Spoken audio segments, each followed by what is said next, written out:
first to Benjamin Sesko as Manchester United move into pole position to sign the RB Leipzig forward. Let's go live to Manchester right now and speak to our reporter Daniel Khan.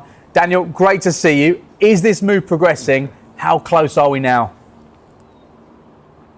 Yeah, good morning, James, and to you, Robert, as well. What is the latest with Benjamin Sesko? Well, we reported yesterday that Manchester United had upped their bid closer to that £70 million mark, getting closer to Newcastle's bid for the Slovenian striker. But what we can tell you is our colleagues in Sky Germany this morning reporting that fresh round of talks with Leipzig and Manchester United are due to happen to really just finalise those details around the fee. We don't expect personal terms to be any issue for Sesko if he is to join Manchester United, but it feels like this move is just edging closer and closer if the trajectory we believe it to be going in continues in that direction. But I think from Manchester United's perspective, they'll be wanting to get this deal done when and if they can as soon as possible, because remember, it's just over a week until they open their Premier League season against Arsenal on that opening Sunday, and they'll really want that another attacking option alongside the likes of Matheus Cunha and Brian Mbeumo to really start their Premier League campaign, because we all know what happened last year and they need a much improved season this year under Ruben Amorim. You mentioned the end to last season. How much of a statement signing would it therefore be for Manchester United and Ruben Amorim if they get Sesko through the door? Absolutely, James. We all know how much United struggled for goals last season, not just the likes of Rasmus Højlund, but the whole team, as a matter of fact. And United, it looks like if they get this deal over the line, will have a new look front three in Sesko, Matheus Cunha and Brian Mbeumo. And between them, they scored 48 goals between them in the league last year, whether that was the Bundesliga or the Premier League. So that firepower is very exciting for Manchester United, Ruben Amorim and their fans. I suppose the one question will be how quickly can they gel. I'm sure Robert Earnshaw will tell you in the studio, just how much that familiarity will be needed for those players to train together and really get to know each other off the pitch as well. But on paper, with the likes of Bruno Fernandes behind, Ahmad, who's been playing a wing-back a little bit in pre-season as well, I think that first 45 minutes against Everton in that last pre-season game in the summer series really gave you a bit of insight on what this United team could be capable of going forward. They looked really sharp in that game, and I think under Ruben Amorim in pre-season they also look a bit fitter, a bit leaner as well. So I think overall it seems like pre-season has been quite positive alongside these signings as well. But we have to see how they perform in that first game against Arsenal, because all of that momentum could be halted if they fail to show up in that opener. Now, away from Sesko, one other story emerged yesterday. United's reported interest in Brighton's Carlos Baleba. What can you tell us? Yeah, absolutely. This was really interesting. David Ornstein from The Athletic reported yesterday, James, that United had made contact through intermediaries with Brighton over what a deal could look like for the Brighton midfielder Carlos Baleba. But as we understand it with United, they very much, if they get Sesko over the line, they really need to focus on outgoings. Yes, Baleba is someone that they like, and midfield is definitely an area they would potentially look to strengthen in this window. But I think before they do, they really do need to focus on funds from sales. Remember, this squad is somewhat bloated, although they aren't part of the first team picture. The likes of Jadon Sancho, Alejandro Garnacho, Anthony Terrell, Malacia as well. All of these players need to be offloaded before the season begins, really for the players themselves, but also for the club, you would imagine as well, to really balance those books. So very interesting to see if that interest is followed up with any formal bids or not. I think midfield and Baleba's profile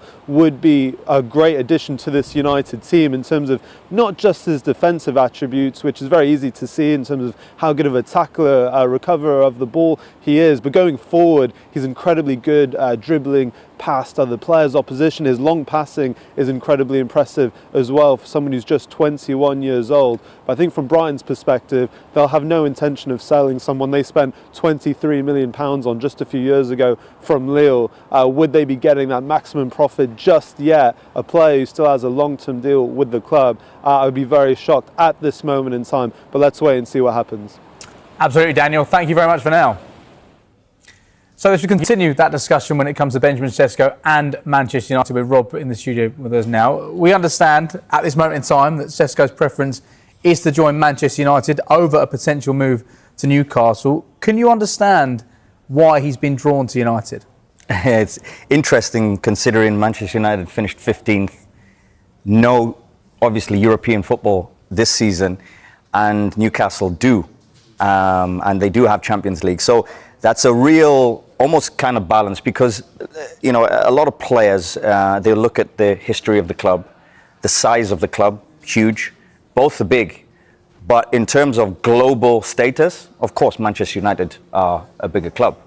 But it's an interesting choice because if he has the both of them on the table and he's sitting down and trying to choose, it might come down to literally the difference between who's kind of discussing the projects with him. Manchester United look as if everything's going to be refreshed this season.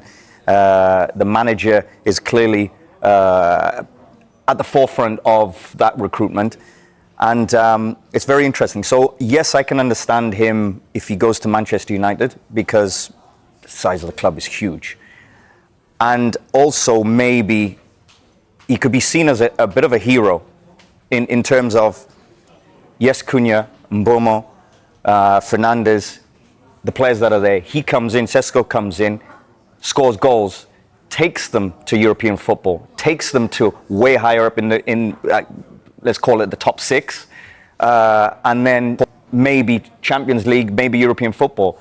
That is the start of this new Manchester United. Sometimes the project of being fresh, new, and also being part of that, I think is also huge. But also because it's the size of the club, it's Manchester United. And I think that's how Manchester United are putting it. Manchester United are set to be one of the busiest Premier League clubs in the final stretch of the summer transfer window after spending £120 million on Matheus Cunha and Bryan Mbeumo.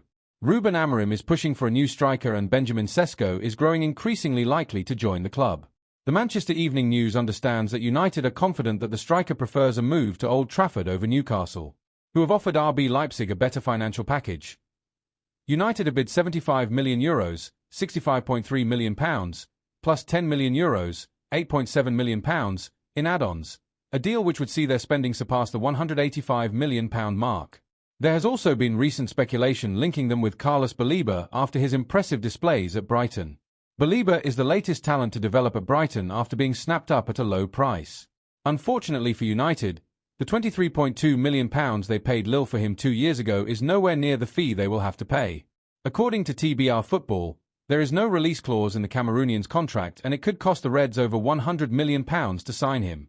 The signing of Sesko will take United's summer spending to more than £185 million, meaning players have to be sold to raise funds. Baleba is valued at €87 million, £75.9 million, by CS Football Observatory. Men's Sport says, United have to be careful that they don't overspend here.